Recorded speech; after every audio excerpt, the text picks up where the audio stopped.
Ok, já acordamos. Essa hora já dá para estar acordado, né? Bom, agradeço a oportunidade, as meninas terem nos convidado para trazer um pouco sobre a prática do comportamento alimentar, basicamente, tendo em vista que na psicologia muitas vezes somos convidados para intervir junto à equipe multidisciplinar. Então, geralmente, quando a fono não dá conta, a nutricionista não dá conta sozinha e a PO não dá conta, socorro, presença do psicólogo, porque a coisa já está grave, digamos assim. E aí, uma das minhas propostas é justamente não chegar nesse nível de gravidade para emergência psicológica, digamos assim, né?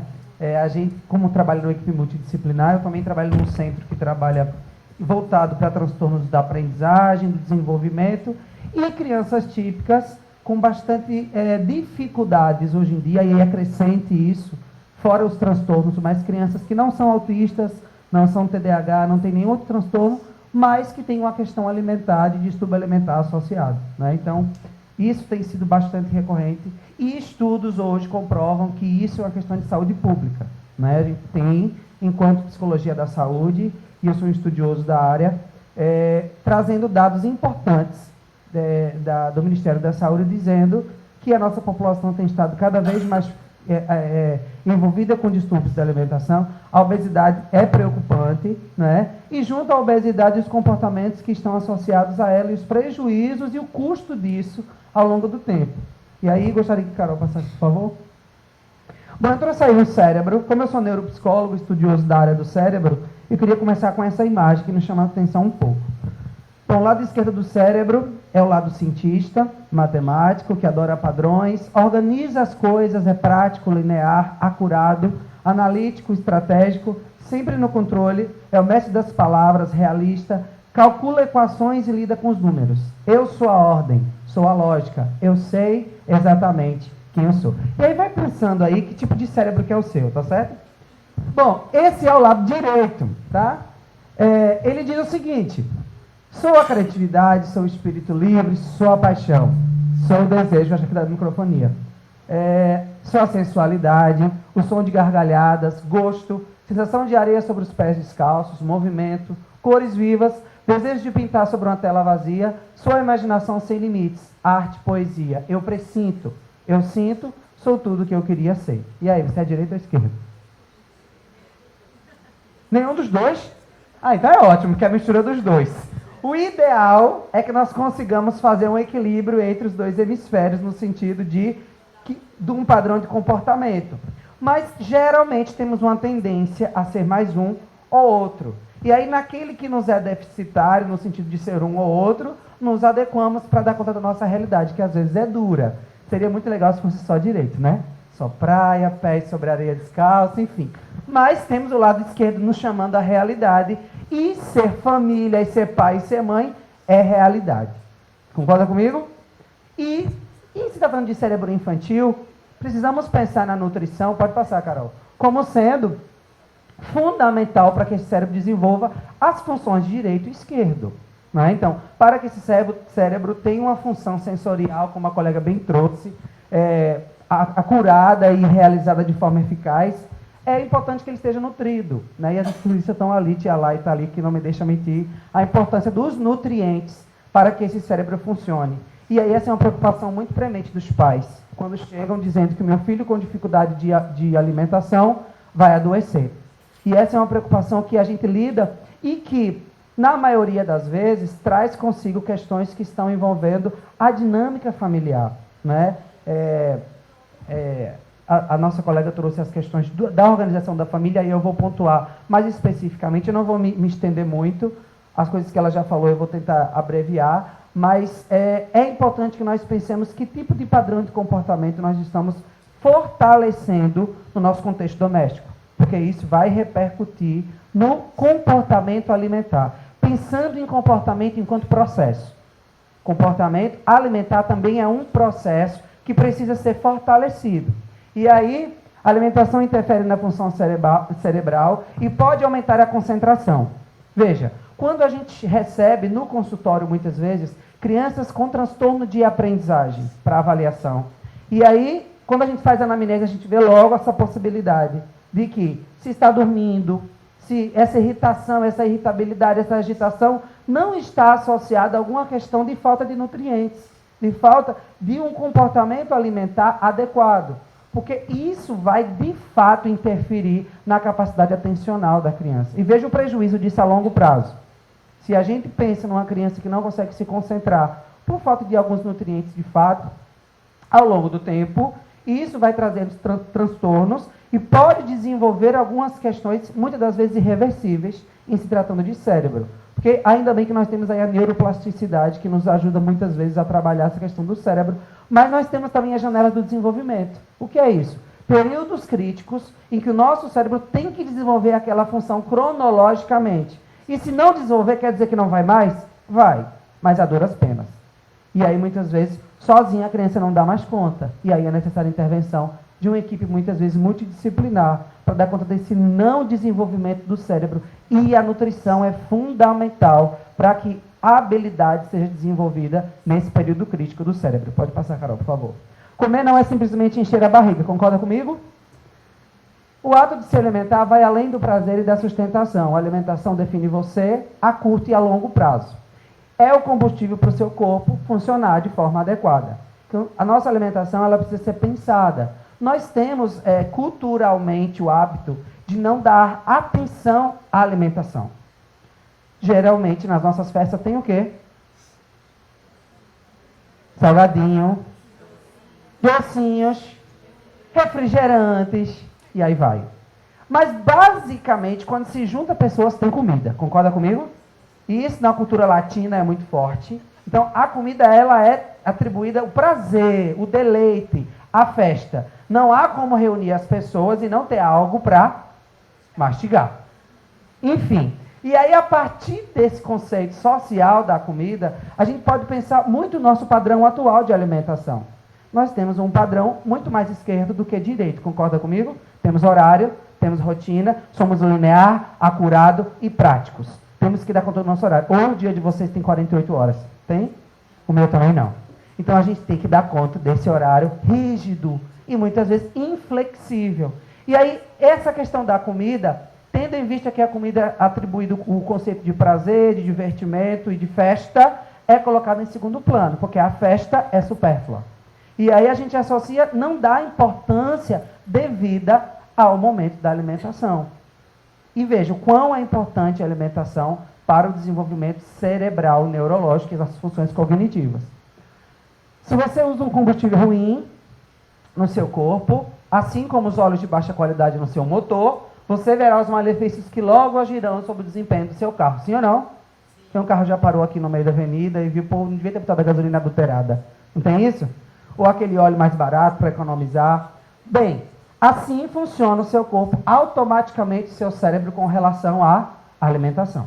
Então, se não cuidarmos daquilo que vai, de fato, repercutir no nosso sistema, isso vai trazer prejuízos a curto, médio e a longo prazo. O cérebro é composto de 60% de gordura. Você precisa continuar consumindo este que é o seu principal nutriente. E aí a gordura, será que é McDonald's? O que vocês acham? Não, né, gente? Gordura boa. Tia Lai está aí e tem tido um trabalho árduo com as crianças para que elas possam experimentar outras possibilidades, inclusive de gorduras boas, né?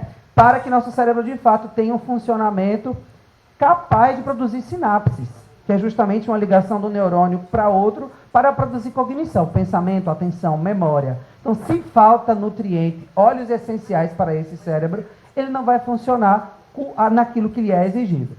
E, havendo abstenção, poderá ocasionar problemas de memória, deficiência no sistema imunológico e até mesmo depressão e mau humor. Gente, a gente está com fome, como é que a gente fica? Mal-humorado. Eu fico, vocês ficam? Mal-humorado que só. E grande parte dos transtornos psicológicos tem aí associado, principalmente a depressão, um fator de não alimentação muito marcado. E aí nós temos, esse lado é o lado da restrição. E aí nós temos o outro lado, que é o lado da compulsão. Quando se tem um sistema muito ansioso, qual é a primeira coisa que geralmente a gente faz? Come. Temos os dois perfis. Temos aquelas pessoas que deixam de comer e temos aquelas que comem. E isso faz com que nós geremos um padrão de tentar saciar uma questão que é psicológica por uma questão externa e, às vezes, de ingestão de alimentos que, a longo prazo, vai trazer prejuízo. Insisto, não é difícil chegar no consultório crianças já com esses quadros instalados de transtorno alimentar, tanto para anorexia infantil quanto para compulsão alimentar infantil. Então, obesas demais ou subnutridas com quadros associados às questões psicológicas. Pode passar, Carol. Bom, e aí a gente entra na questão dos hábitos alimentares. Primeira dica, elimine as guloseimas. Tá? Muitos pais reforçam a questão do comportamento inadequado, dando sempre uma balinha. Se você fizer isso, eu te dou um pirulito. Se você fizer isso, eu te dou uma jujuba. E isso vai virando um padrão de comportamento inadequado e não estando os pais... Porque quem fica em casa aqui? Levanta a mão. Quem está o dia inteiro em casa? Poucos. Quem é que faz isso geralmente? Babá. Não espalha. Avó. Né? Não vamos espalhar, né? Porque vó, às vezes, tem uma coisa de um cala-boca, e aí vai dando bala, chiclete, pirulito, enfim. Precisamos, enquanto responsáveis por esse desenvolvimento, sendo pai e mães, tomar rédea disso. Porque se nós tivermos em casa guloseimas, é óbvio que, não tendo fiscalização, a criança vai ter acesso e vai fazer uso constantemente desse que é um prazer imediato ao cérebro. Açúcar é bom, não é não, minha gente? Vamos combinar? E aí, na medida em que esse cérebro se acostuma e se torna algo fundamental para que essa criança fique bem, o dia inteiro ela está se alimentando com açúcares, chocolate, bolo, pirulito, biscoito. E cada vez mais atrativo. A indústria alimentícia tem investido muito nisso, para atrair as crianças, e tem conseguido. Afinal de contas, as crianças estão cada vez mais obesas. Pode passar, Carol. Evite substituir refeições. Né? Então, a colega trouxe que manter a rotina ela é fundamental, e isso eu ratifico no sentido de termos horário para alimentação. Geralmente, na correria do dia a dia, é óbvio, mas você está cobrando demais. Mas veja, se nós não criarmos um padrão linear de comportamento, e hoje eu almoço no horário, amanhã eu almoço no outro, e não vamos almoçar hoje não vamos tomar café, isso vai fazendo com que a inconstância gere uma palavrinha que é muito comum hoje em dia, chamada ansiedade.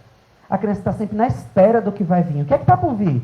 E agora? O que é que vem? Ela nunca sabe a hora de tomar café, a hora de levantar, a hora de almoçar, a hora de jantar, ela não sabe.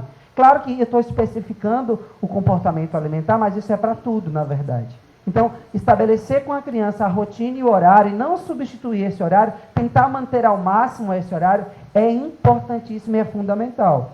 Porque isso vai gerar cada vez menos ansiedade na criança, que sempre está na espera. E não é difícil para a gente chegar no consultório e dizer, tio, o que é que tem hoje? O que é que a gente vai fazer? Essa é um movimento interno de insaciedade, porque ela não tem norte. Ela não consegue se ancorar no tempo. É a criança perdida no espaço e no tempo. E isso, ao longo do tempo, vai trazendo prejuízos, muitas das vezes, e mais adiante, transtornos na adolescência, que a gente recebe adolescentes no consultório, com transtornos graves, associados à ansiedade. Então, a ansiedade é importante a gente trabalhar a partir da não substituição das refeições. O poderoso café da manhã. Quem consegue tomar café de manhã? Não levanta a mão, só o pé. É difícil, não é, minha gente? Porque geralmente é o horário em que demora para levantar, e tem que botar farda, e tem que... Eu sei como é isso. Mas é fundamental, neurologicamente, temos esse ponto de partida no nosso dia. Porque é ele que vai dar o norte para que a homeostase do nosso corpo seja equilibrada ao longo do dia. E se a gente não tem, a gente pula a primeira etapa, que é importantíssima. Eu não vou entrar aqui nos fatores nutricionais, né, porque não é da minha alçada, mas o papel do café da manhã para esse pontapé inicial é importante, no sentido de dar conta desse dia todo para repor energia para esse cérebro. Então a gente precisa pensar, e aí tem a questão dos horários, né, do horário de alimentação, que a gente precisa respeitar. Então pular o café da manhã é muito prejudicial no sentido dessa alimentação. É fácil tomar café pela manhã com as crianças, à mesa. Ó, tá fazendo uma cara de desespero ali, meu Deus. É difícil, é um desafio grande. Mas aí veja, né, minha gente, quem diz que ser pai e mãe é fácil, né, Carol? Não é fácil. É um desafio grande, mas que a gente precisa tentar. Né? Então, aos poucos, a gente vai tentando criar um hábito de café da manhã. É óbvio que o café da manhã não vai ser aquele café da manhã, um horário estendido como o almoço, mas tentar dar conta, e aí tem tia Lala Oba para nos ajudar, no sentido do que comer no café da manhã, para que essa energia já comece a ser reposta e esse cérebro funcione, inclusive para a escola. Às vezes a criança chega aqui indisposta, cansada, sem nutrientes suficientes para que esse cérebro funcione. E é, na parte da manhã, um momento primordial do dia para a aprendizagem. Afinal de contas, ela está na escola pela manhã e ela não tem combustível para isso. Então, tomar café pela manhã é importantíssimo. Por favor. Eu acho que aí desconfigurou, mas tem a seletividade alimentar. A colega já trouxe e eu não vou me ater muito a esse aspecto. Então, as crianças, de fato, cada vez mais seletivas em relação à alimentação, e os fast foods são as preferências delas, óbvio, né? Mas a gente precisa mudar essa cultura no sentido de colocar limite. E aí, quando eu falo de seletividade, ela também repercute na questão do quão a gente tem conseguido colocar limite, em geral, no comportamento da criança. Então, a alimentação, muitas vezes, é um dos fatores de limite que a gente precisa, de fato, dar conta dessa criança. Então, a seletividade alimentar da criança está, muitas vezes, associada a baixa tolerância ao não.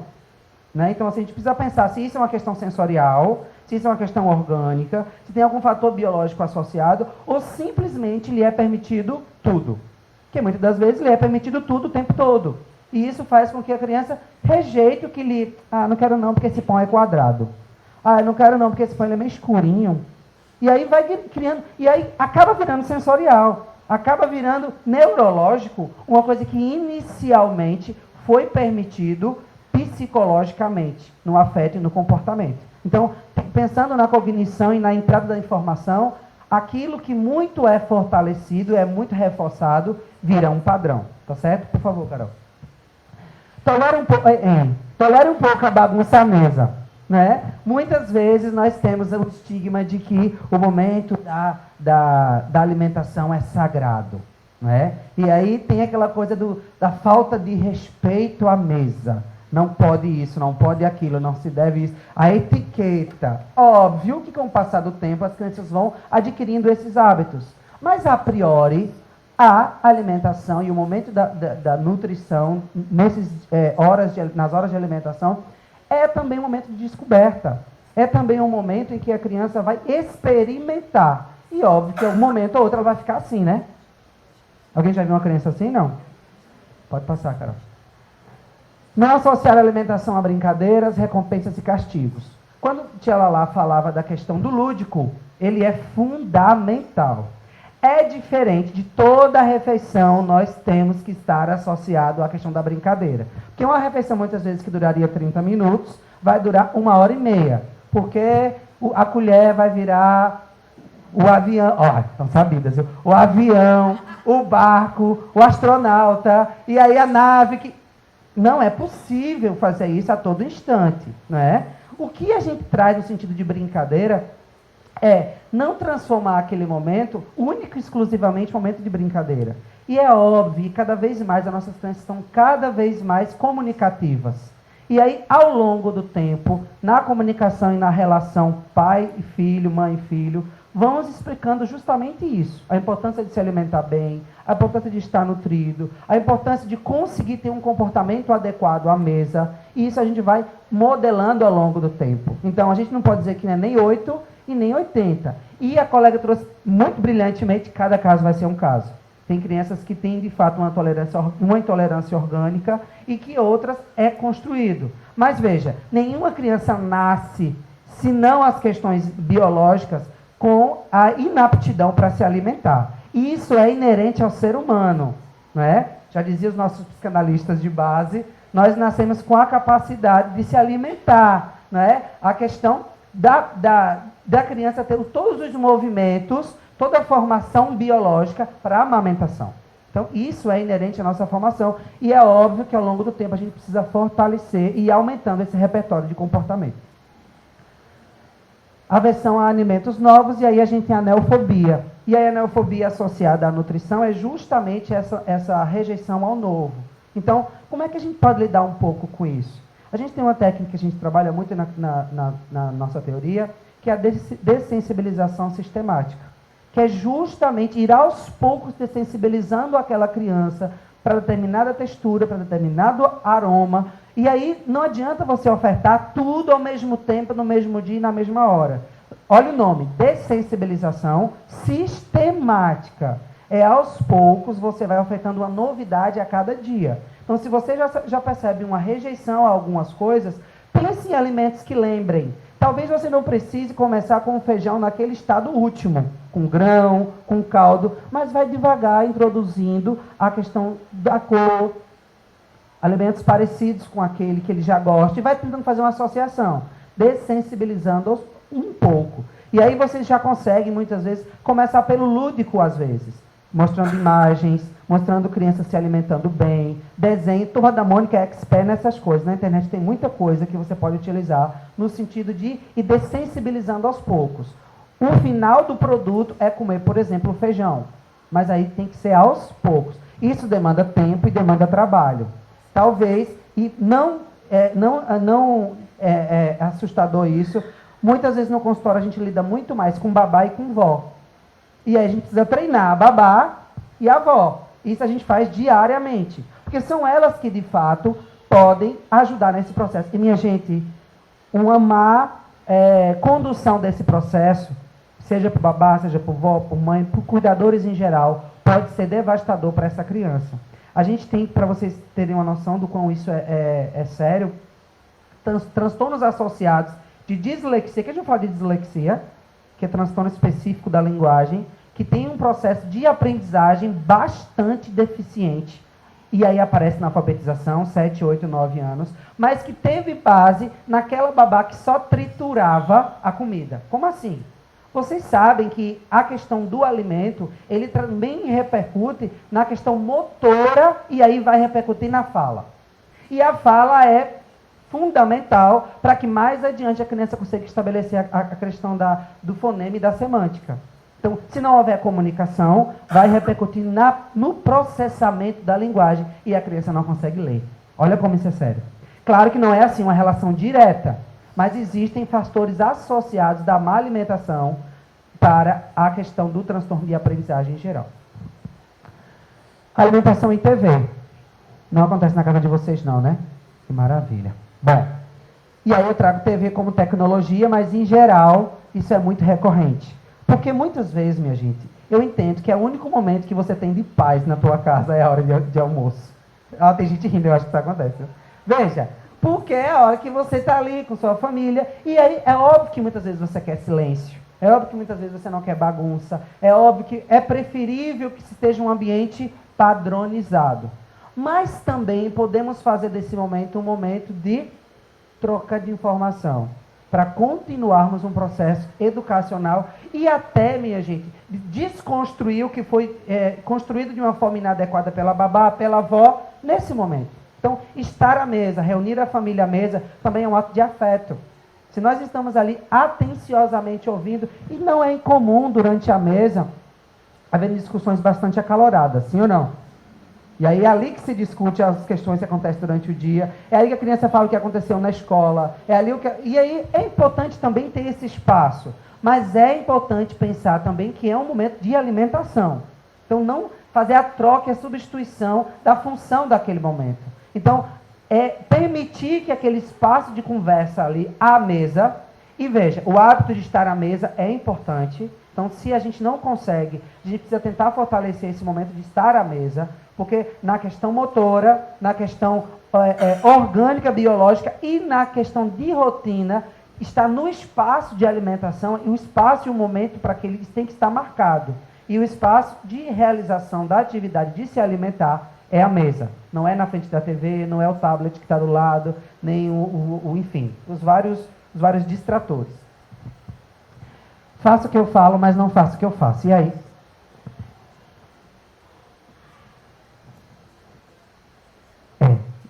É duro, mas é real. As crianças aprendem por modelo, né? Se nós não fizermos a nossa parte, e aí é muito recorrente. Meu filho não come isso, meu filho não come aquilo. Aí você devolve a pergunta. E a senhora come?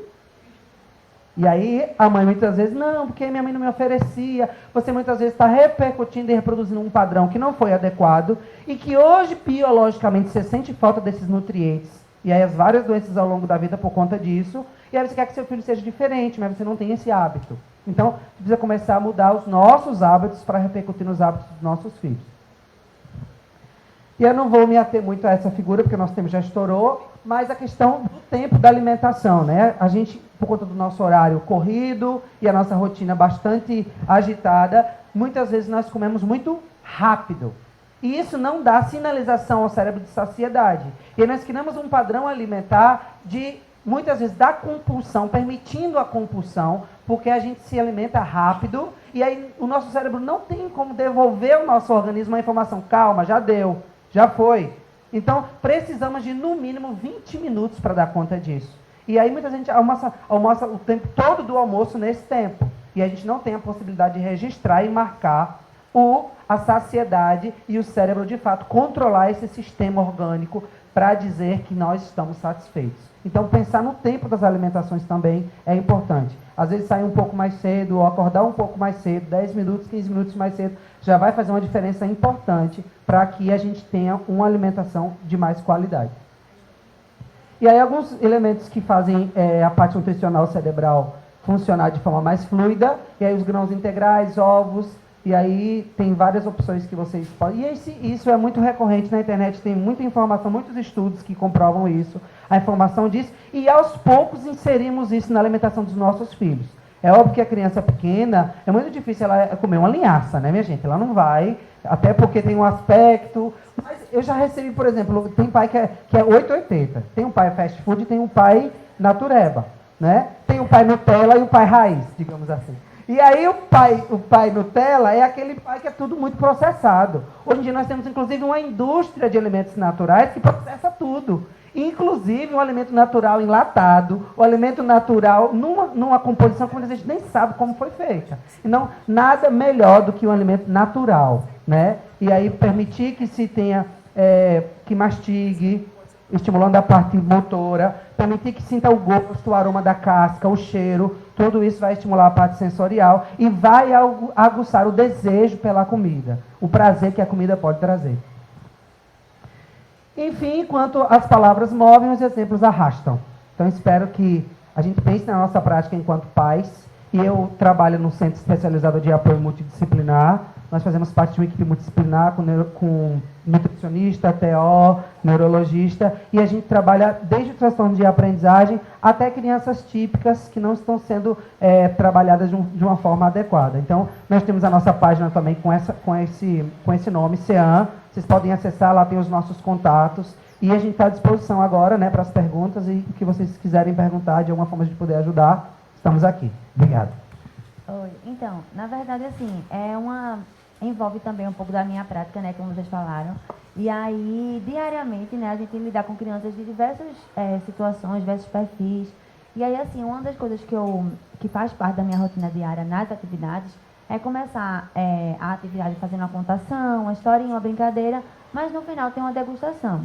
As crianças não são obrigadas a experimentar os alimentos, mas, de certa forma, eu condiciono, né? Eu induzo, eu estimulo e eu faço um certo tipo de negociação, assim, que não é o forçar, não é o... a gente também não é insistir, porque, assim, eu sempre falo que é importante a gente investir o tempo da gente nesses momentos, assim, de estímulo, né, de brincadeira, muito mais do que, mas coma, só mais um pedacinho, por favor, repete, sua mamãe vai ficar triste. Essas coisas eu acho que a gente acaba passando muito tempo fazendo, né, tipo, se você tem 30 minutos, então gaste seus 20 minutos fazendo outra atividade e deixe, né, que isso a criança mesmo conduza. Aí eu queria, assim, que vocês dois palestrantes pudessem abordar essa temática, assim, a diferença entre o forçar, né, entre o punir, entre o chantagear e alguns tipos de negociações. Por exemplo, às vezes na atividade eu faço, então quem experimentar vai poder dar um abraço no personagem que eu trouxe. E aí as crianças que não experimentam, elas ficam, mas Estrela, eu queria tanto dar um abraço no urso. Aí mas aí a gente não combinou? A gente combinou que quem fizesse, você já participou da atividade toda completa, mas aí a gente combinou que quem experimentasse ia poder dar um abraço. Aí eu queria, assim, é até um questionamento que eu tenho, eu queria saber a opinião de vocês com relação a isso, e na condução, assim, desses casos, né, das possíveis negociações com as crianças que já têm autonomia, né, independência para isso, assim, alguns, uns 3 anos já falam mais que tudo, né, então a gente consegue tá tendo esse tipo de diálogo, esse tipo de convencimento. Aí, se vocês dois pudessem, né, abordar essa temática, eu acho que ia ser bem esclarecedor, assim, tanto para mim, como para muita gente aqui que está ouvindo. E você está reforçando uma questão que é altamente viável, que é o afeto, que é o abraço. Então, assim, eu acho perfeitamente indicado, assim, nós, de alguma forma, darmos uma recompensa, no sentido de, se ele realiza a tarefa, ele vai ser recompensado. E aí, também, como estratégia, talvez, pensar numa recompensa a longo prazo. Por exemplo, pensar nas aulas, pensar numa estratégia de, no final das aulas, se ela consegue cumprir aquele cronograma de a aula de hoje, a aula de amanhã, ela conseguiu experimentar, no final tem um bônus maior. Porque acaba entrando no comodismo. Toda vez eu sei que eu vou abraçar mesmo. E aí você vai aumentando o nível de recompensa. Isso também serve em casa, né? Então, as recompensas, elas podem... E é óbvio que a gente não vai recompensar com coisas, porque senão nós vamos criar filhos cada vez mais capitalistas, não é? E muitos pais fazem isso, né? Se você comer, eu vou lhe dar o jogo que você tanto espera, e você vai para ReHap e vai escolher o jogo que você quiser, enfim. Seria interessante que nós pudéssemos proporcionar momentos justamente como reforçador de interação. Vamos sair junto, vamos fazer uma atividade em família, para que isso se torne algo para que ela se projete ao longo do tempo, e isso é função executiva, a parte frontal do cérebro. E veja, na educação infantil é importante que se faça isso, porque a parte frontal do cérebro não está maturada. 7, 8 anos, e aí muitos falam até da adolescência como sendo um marco final da função frontal do cérebro, da função executiva. Então, na educação a gente precisa pensar por elas, no sentido de recompensas. E aí, quando a gente começa a criar esse sistema de recompensa, não com coisas, mas com ações, eu acho perfeitamente viável e pode repercutir na intolerância, porque muitas vezes elas rejeitam e aí se fecham para aquela novidade. E a neofobia justamente está dentro desse aspecto. Se a gente consegue lá, no dia a dia, ir reforçando aos poucos, com um reforçador melhor no final do mês, elas podem se programar. Até fazer uma tabela, talvez. A gente tem uma técnica que a gente usa que é economia de fichas. Então, ao longo do tempo, ela vai ganhando fichas. E no final, ela pode trocar as fichas por algo que é uma recompensa viável. Então, acho que pode ser por aí. Ajudei de alguma forma? Só complementando, eu disse, isso a Lu fala que tudo isso, né, de comportamento ele trabalha com... Mas só quando a gente traz assim, a questão da recompensa, de dizer assim, não recompensa, não... há uma diferença quando a criança está ali, naquele momento de birra, que está fazendo, que está acontecendo, e você dizer assim, faça que eu lhe dou um pirulito, faça que eu lhe dou uma coisa.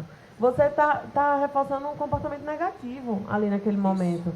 E aí, quando ele fala perfeitamente da questão de da possibilidade da criança se planejar, é algo que vale a pena, se eu comer, se eu experimentar isso que a tia lá está fazendo, eu vou fazer isso. E aí você vai estendendo de uma forma, como o Ítalo falou. Então, quando a gente fala na questão da recompensa, é só ter cuidado nesses momentos críticos, porque quando você constrói, como ele falou, é algo que você pode usar de uma forma positiva. Combinando antes, né?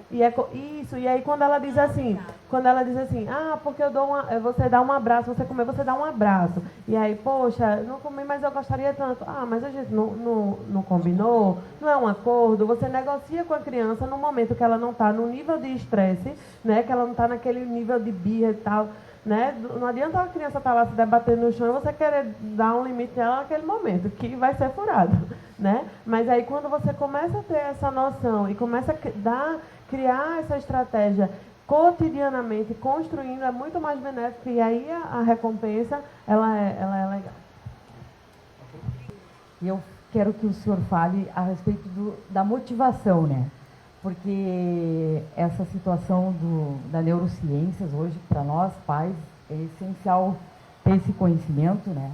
E a motivação é o que faz com que o ser humano venha a realizar as suas tarefas e tal.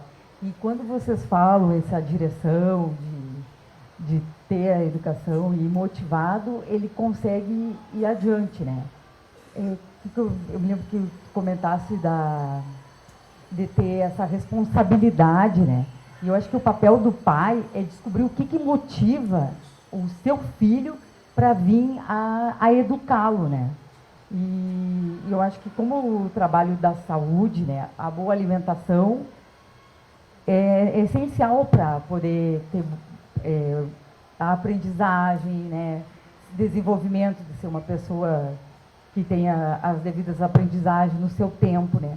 A outra fala que tu falasse dessa maturidade, desse tempo que o indivíduo tem que ter, porque não que ele não vá aprender, mas aquela fase, quando ela é ultrapassada ou tem a precocidade, ele não retorna, né? Interessante vocês trazerem isso, né? Assim, a neurociência ela é muito nova, né? A gente, de 10 anos para cá, que a gente tem um boom da neurociência. Então, tudo que a gente discute hoje a nível internacional em neurociência, hoje a gente já está conseguindo repercutir para a educação, inclusive. Hoje a gente tem a neuroeducação como uma corrente bem forte dentro da neurociência, justamente trabalhando isso. Essa relação entre período de desenvolvimento neurológico, biológico, para os estímulos externos adequados para aquele momento. Então, é difícil a gente falar assim, essa idade é específica para isso, porque são vários marcos, na verdade, né? A gente tem marcos da fala, marcos motores, e isso ao longo da vida a gente tem idades específicas. Então, a gente tem muitas vezes no consultório, chega para a gente crianças com atraso. E aí a gente via um discurso médico há muito pouco tempo dizendo, calma mãe, vai chegar, uma hora chega, se acalme, e nunca vem, e nunca chega. Vocês já ouviram isso, né? Tá rindo ali porque ouviu. E os médicos tinham muito essa. E pensando no desenvolvimento do cérebro, não é calma, vai chegar. Se já tem um sinal de atraso, por que não já não intervir trabalhando precocemente? E aí, até pensando na saúde ao longo do tempo, trabalhar com prevenção, e aí, minha gente, a gente não tem essa cultura aqui no Brasil de trabalhar com prevenção, a gente trabalha com remediação. Depois que já passou a fase, depois que já passou a janela do desenvolvimento, a gente corre atrás. Seria muito melhor e menos dispendioso para todo mundo, para a criança, para nós. Dispendioso, que eu falo, não é só financeiro, mas é dispendioso a nível de desenvolvimento. Se nós conseguíssemos prevenir. E a gente não tem essa cultura muitas vezes. Então, pode falar, mãe. Exatamente. Pois é. Porque é uma cultura, inclusive médica, que vem sendo trabalhada, mas que a gente não pode fechar os olhos. Porque quando a gente acorda, às vezes já é tarde. É como eu disse, não é que não há tempo de desenvolver a habilidade. Graças a Deus a gente tem a neuroplasticidade. Mas a duras penas. Então a reabilitação depois exige remedicação, exige psiquiatra, exige neurologista, exige fono, TO, psicólogo, enfim, uma equipe que poderia ter sido trabalhado muito antes. Então, esse papel agora na educação infantil é fundamental, porque é aqui que aparecem as questões que podem ser trabalhadas desde já. Então, pensar na prevenção na educação infantil é fundamental, porque vai dar sinais, e aí quando tia Lala for sinalizar para a mãe, olha mãe, estão percebendo isso, a coordenação trazer, ouçam, porque são sinais importantes de muitas vezes, ainda não é um atraso, mas ele está fora de faixa. Isso já pode indicar um problema mais adiante. Então, ouvir um especialista é importante. Então, ouçam a escola, dê ouvir. E aí os pais ainda dizem, depois a gente resolve isso. E ele é muito pequenininho para a gente falar disso. E aí, aqui, sendo pequenininho, é uma fase fundamental para que nós possamos indicar e prevenir transtornos mais graves mais adiante. E essa questão da prevenção, para vocês verem a realidade, de todos os casos de criança que eu acompanho, 2 ou 3 crianças chegaram para mim em caráter de prevenção. Sim. Então, assim, chegaram por uma questão nutricional, né, por encaminhamento da nutricionista, por ela dizer, Priscila, dá uma avaliada, vê o perfil sensorial dessa criança, vê. E aí, com certeza, gente, com certeza, pelo que a gente tem de estudo, pelo que a minha experiência também, são crianças que, se elas não tivessem tido uma intervenção, com certeza, no período escolar, elas iam, porque é onde as coisas ficam bem evidentes, quando as coisas começam a ficar bem expressivas, quando não conseguem ser vistas antes, né? E, assim, o que acontece, essas janelas de desenvolvimento que Ítalo falou, o que é que acontece? Existe uma coisa que acontece no nosso desenvolvimento que se chama poda neuronal. Então, de tempos em tempos, o nosso cérebro, ele descarta, como uma árvore que descarta seus galhos secos, ele descarta aqueles neurônios, aquelas estruturas que não estão realizando sua função. Então, por isso que a gente precisa correr, e na estimulação precoce, não é no sentido do recém-nascido somente, mas identificou alguma coisa, os profissionais, a escola identifica, não custa nada, sabe? Não custa nada. Porque a gente ainda tem muita cultura assim, meu filho não precisa de psicólogo, porque psicólogo, TO, não sei nem o que é isso. Então, assim, infelizmente, ou felizmente, a gente ainda, em algumas situações, a gente ainda depende muito do olhar do pediatra, que graças a Deus tem mudado, entendeu? Que graças a Deus eles saíram desse discurso de vamos chegar aos 7 anos. Gente, 7 anos é onde acontece a primeira pausa neuronal. Então, entendeu? Então, a plasticidade cerebral, neuronal, nada mais é do que aquele neurônio que faz essa função, agora tem que dar conta dessa função e dessa. Exatamente. Pois é. Como se o cérebro surgisse a partir do 7, né? Pois é. E aí, né? Eles começaram a mudar, né? Começou. Isso. Aliás, todo mundo está mudando. Isso. Dessa incomodação e pelo financeiro, como o senhor falou. Até o poder Isso. Claro. Isso é política pública. É política pública. nós mesmos, quando a gente consegue ver pelo outro, que o outro está errando, que tem seus problemas, e tu vê que tu tem corrida dentro da tua casa. Isso. É a rotina, é a responsabilidade, né? Exatamente. Isso. E o financeiro. E a gente começa a ver isso como uma realidade social, de política pública, e aí, graças a Deus, essa realidade está mudando. A gente está saindo desse discurso de esperar os 7 anos, de ter prejuízos bem instalados, né, de ter que tratar do problema e começar a não deixar nem que ele chegue. Né? Luciano, bom dia. Nós temos aqui 2 neurocientistas, numa área que eu admiro muito. Você falou de várias áreas da neurociência. Uma que afeta muito o nosso dia a dia é a neuroeconomia, né? A forma como se utiliza gatilhos mentais para poder fazer vendas, estimular o consumo. Neuromarketing. Uhum. E por ser uma pessoa que gosta do assunto, eu percebo que eu me senti na necessidade de comentar que a neurociência ela trata do hardware, né? Dos neurônios, do nosso cérebro e tudo. Então, de uma maneira geral, as crianças elas crescem sem problema de hardware, de uma maneira geral. Então, eu acho que a gente não pode também alarmar muito o ponto fora da curva. A psicóloga, que é do software, né? A gente não pode alarmar muito o ponto fora da curva. É muito importante, eu nem sabia dessa neuropod, vou até dar uma lida sobre isso aí. Poda neuronal. Então, você agir enquanto existe capacidade de se recuperar o hardware, porque o software é muito difícil trabalhar essa questão do software. Vou nem entrar nesse Ceará, eu gosto muito, né? Também de psicologia, neurolinguística, tudo. E só para até para tranquilizar os pais, para quem está assustado, caramba, isso aí, se identificar clinicamente uma necessidade de intervenção, é importante que seja feito, mas é importante pensar também que não se deve, essa é a minha percepção, tá? A minha opinião, Luciano, não se deve atropelar os passos de uma criança sadia, que não tem problema neurológico, sob o efeito psicológico dela se travar, se fechar. E eu não estou aqui também porque cada um reage de um jeito. Tem uma criança que reage bem, tem outra que reage mal. O meu filho tem restrição alimentar, ele não pode consumir proteína do leite, ele é alérgico a isso. E aí ele virou para a gente e falou, pode pedir pizza, eu não vou ficar chateado não. Outra criança já não vai gostar, então cada um é de um jeito. Mas é importante salientar que, identificado clinicamente que existe um problema no hardware, né, deve-se dar essa carta branca para a medicina agir, porque senão você perde esse momento do neuropod. Mas, por outro lado, também não é cobrar demais.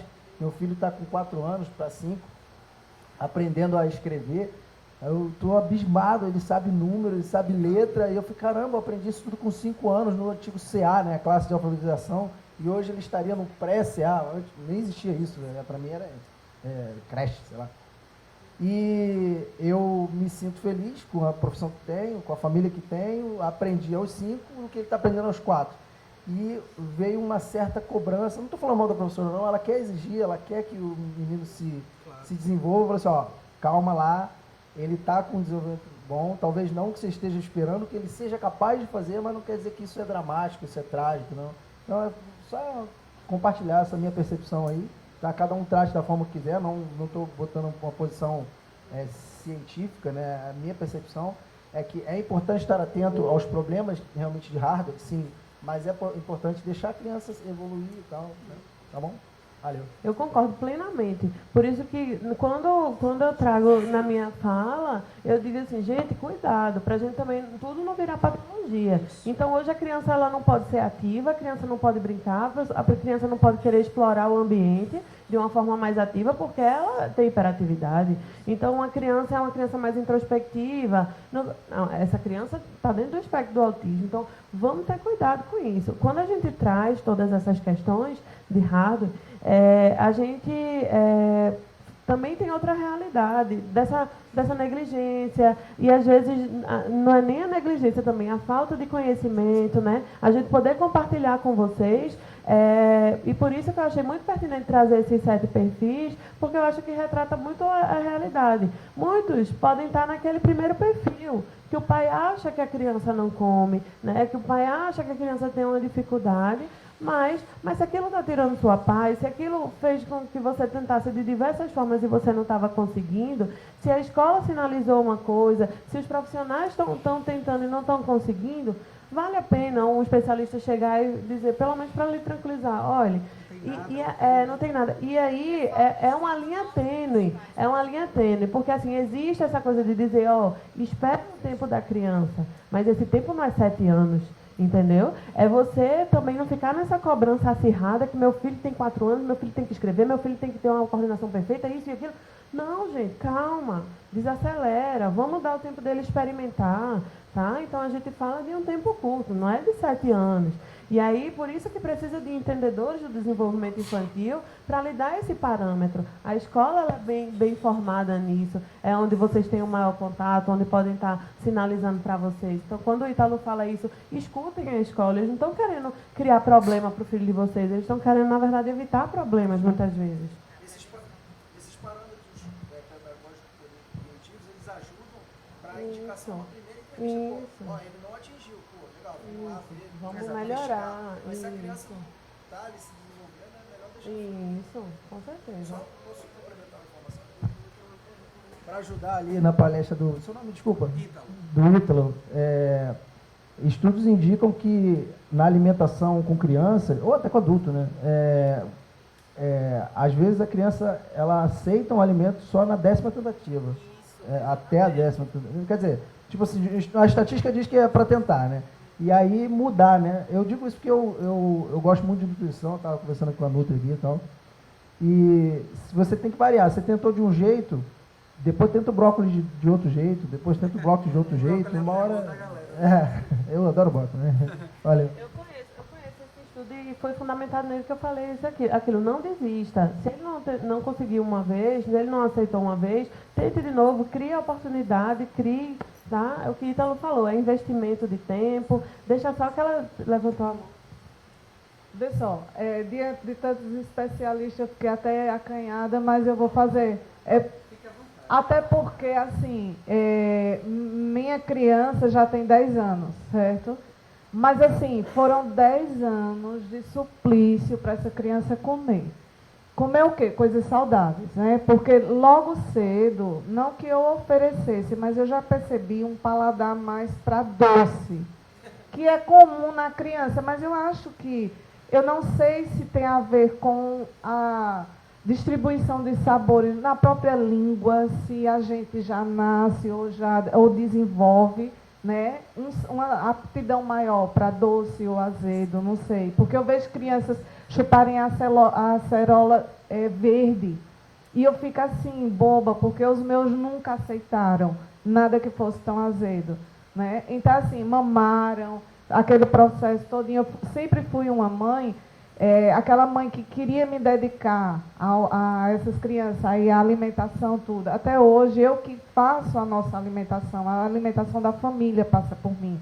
E eu acho isso uma responsabilidade altamente. Eu ouvi uma vez um psicólogo falando que é uma responsabilidade muito grande quando se deixa na mão apenas de uma pessoa essa questão da alimentação. Ela tem que ser distribuída pela família. E realmente é muito complicado. E como mãe, dá um desespero realmente você fazer o alimento com aquele cuidado, pensando na forma de alimentar, de nutrir, e a criança olhar e dizer, não quero. né? E minha criança hoje, com 10 anos, ela ainda tem essa dificuldade. Agora, minha questão é o seguinte, para me tranquilizar, porque até então eu me aperreava muito. Aí agora eu já sou mais maleável. Eu digo, mas ele vai todos os anos, vai ao médico, passa pela bateria de exame, tudo ok. Aí o desenvolvimento na escola, tudo ok. O desenvolvimento social, cognitivo, tudo ok. Aí eu paro e penso, bom, então deixa eu relaxar um pouco. Porque senão eu vou me estressar a criança, que eu já estressei demais. Chegava a um tempo que eu percebi que ele fazia assim, mãe, eu não estou com fome. Aí eu percebi que para ir para a mesa já era um impacto assim. Aí eu comecei a relaxar, eu digo, não, ele já tem 10 anos, né? Tá sadio, o peso normal, o tamanho normal, tudo normal.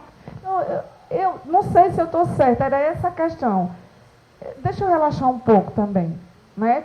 Tudo sob controle. Mas aí o menino não come nada nem verduras, nem frutas, não come, certo? Mas é uma alimentação também que eu tento controlar, para não ser só bobagem, não ser só, entendeu? Então, assim, eu estou certa em dizer assim, não, deixa eu relaxar um pouco, porque não dá. Ele tem 10 anos, né? Tá tudo ok, desenvolvimento, tudo. Parabéns, você fez um ótimo trabalho. Porque, assim, é claro que existem, que esses alimentos nutricionalmente são importantíssimos, tá?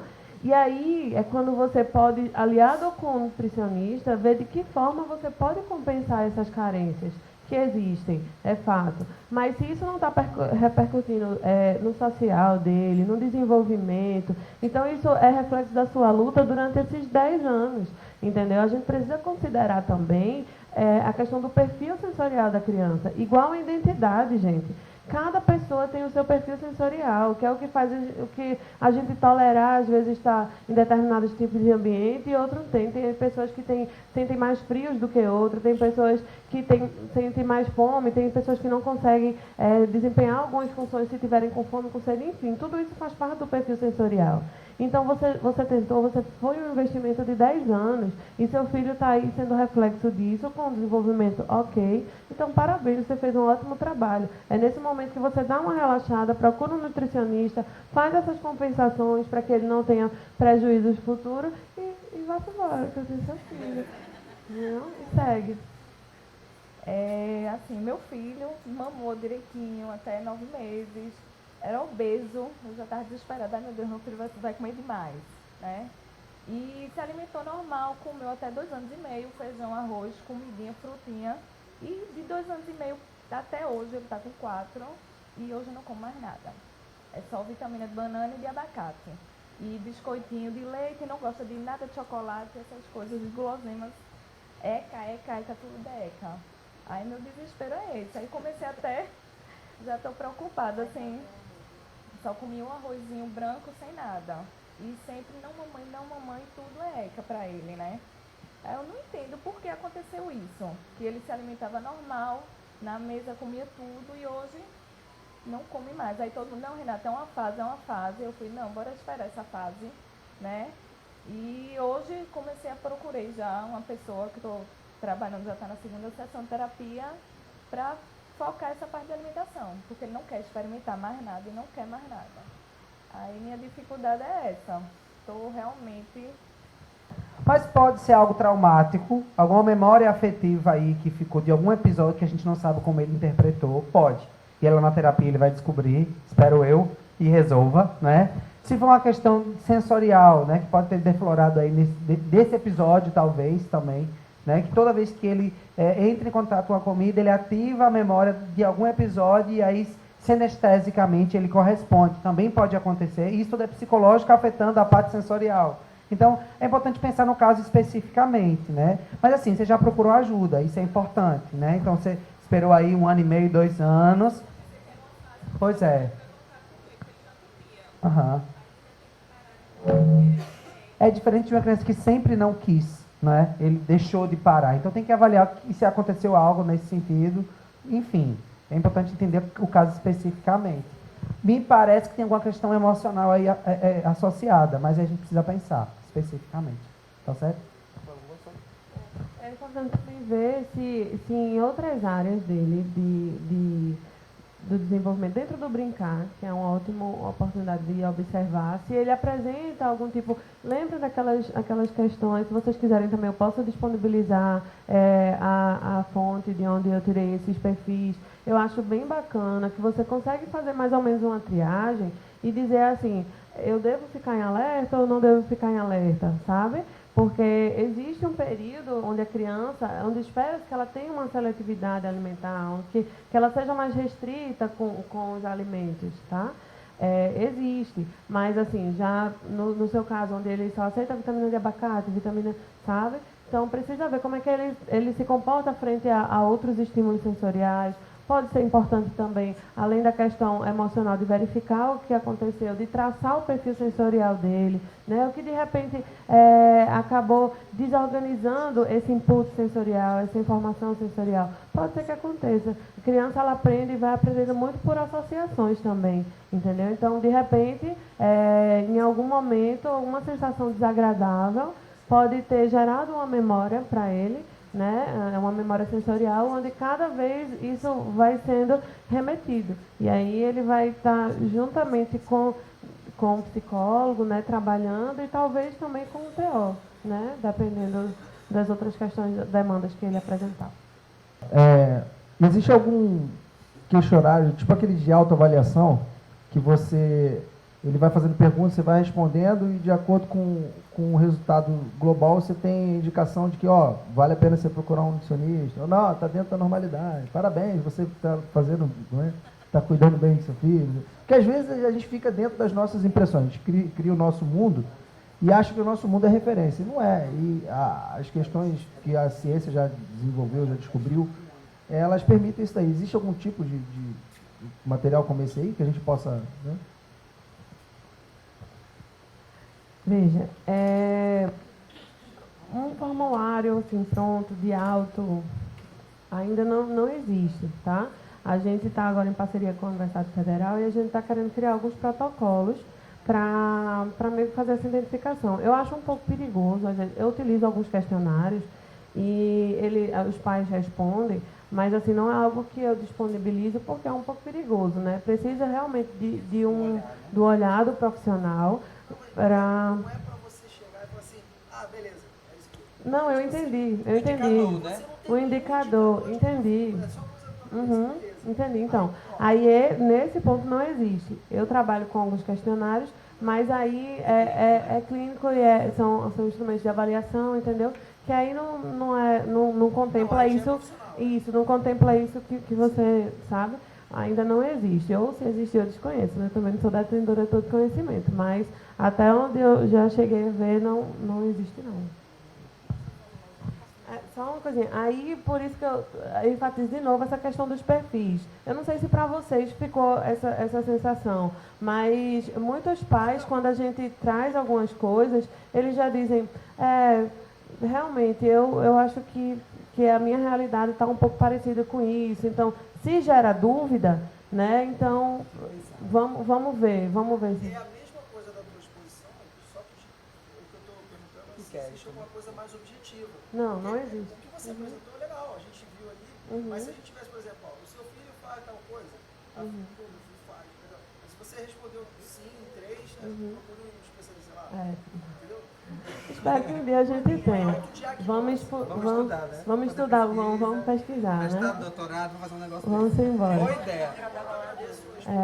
Foi muito legal. Gostei. E aí eu posso disponibilizar para vocês lerem. Isso tem muito com relação a sono, com relação a Isso.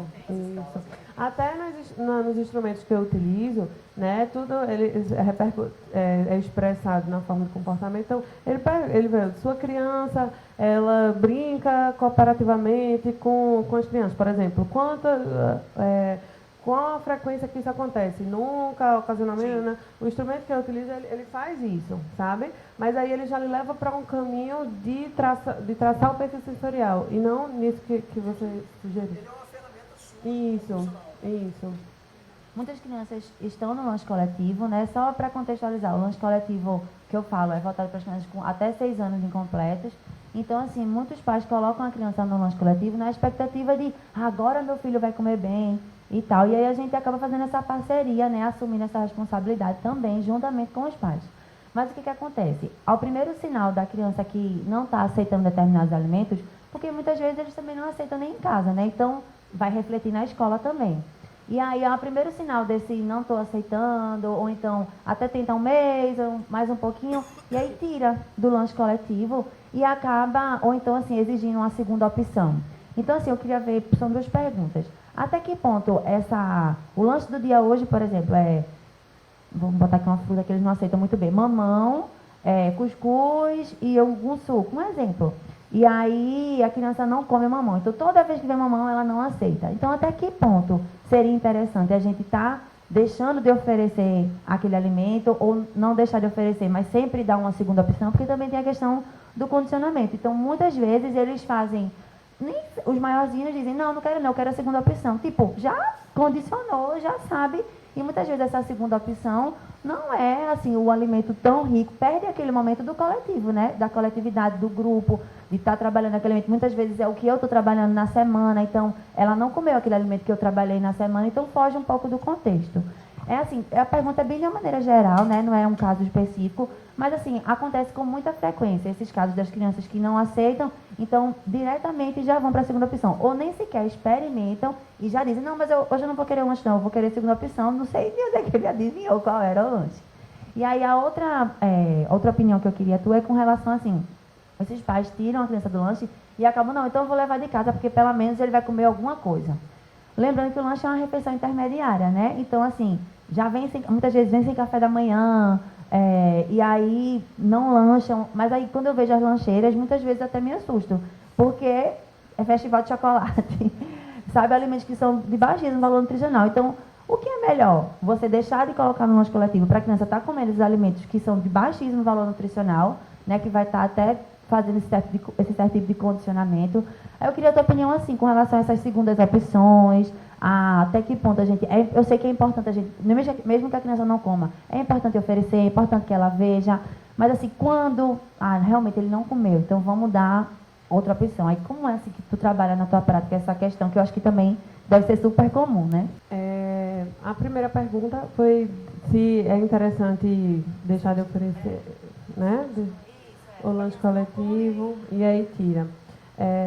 Eu não acho interessante a ideia de tirar do lanche coletivo. Eu acho que a gente, não sei se Ítalo concorda, mas a gente acaba reforçando ainda mais a não participação dele, né? É algo que também precisa ser avaliado caso a caso, como eu te falei, mas a gente também pode pensar essa questão da segunda opção. Às vezes foi dado uma colinha em casa, sabe? E dizer assim, vai ser a segunda opção. Criança, muito esperta, às vezes está 3 passos na nossa frente, então a gente tem que ficar esperto em alguns momentos.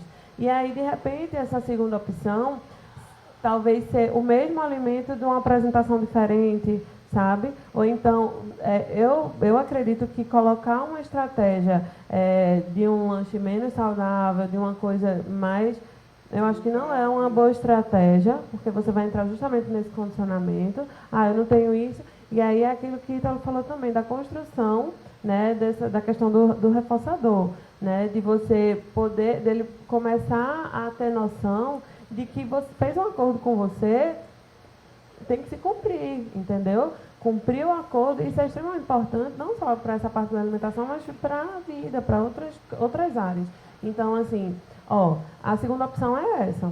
E aí, esse trabalho que vocês fazem, assim, de sensibilização com os pais, de ter esses momentos aqui de troca, deles poderem entender a importância da família. A família tem esse componente assim, gigante dentro dessa influência, né, dos hábitos alimentares. Então, deles começarem a perceber essa responsabilidade que se tem e começarem a, de fato, dividir. Porque você também, como nutricionista, não pode ficar com essa responsabilidade para você, entendeu? Como, às vezes, você está compartilhando com a família uma responsabilidade nessa construção, mas a criança traz outras questões. E aí vocês precisam de uma terceira pessoa para dividir mais um pouquinho essa responsabilidade. Entendeu? Porque, como você falou, às vezes fica isso tudo para a gente, a expectativa de que a gente consiga, que não sei o quê.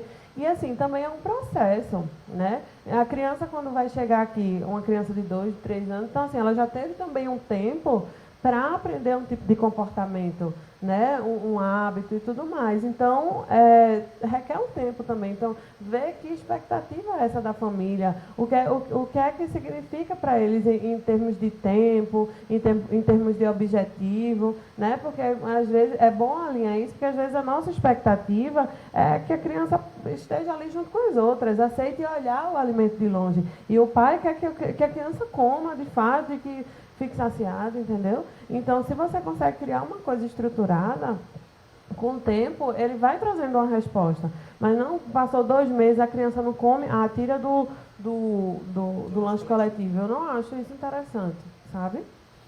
Bom, se gostou da nossa palestra ou ficou alguma dúvida, pode entrar em contato conosco a partir da fanpage do CEAM, Centro Especializado de Apoio Multidisciplinar, ou pelo número 9779-0670. Obrigado.